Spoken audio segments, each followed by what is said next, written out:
Egyptian and Mayan religion from the 25th of the 8th month of 1446.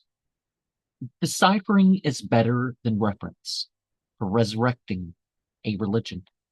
We have countless more spells and myths to be enacting even unto conversion. Logographic and logosyllabic require different thinking than the alphabetic. Neither seems to show societies of only one religion.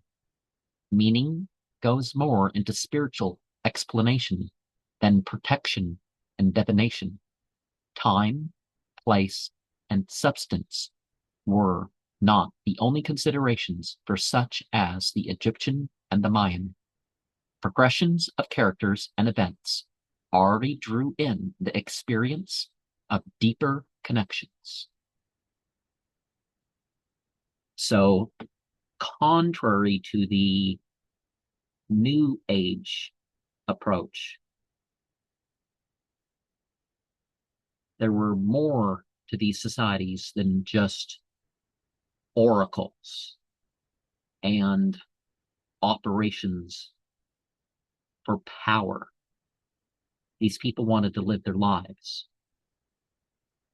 They wanted to connect their lives to the spiritual side of existence. And in a way, language was a type of magic. And so there were some differences per type of language.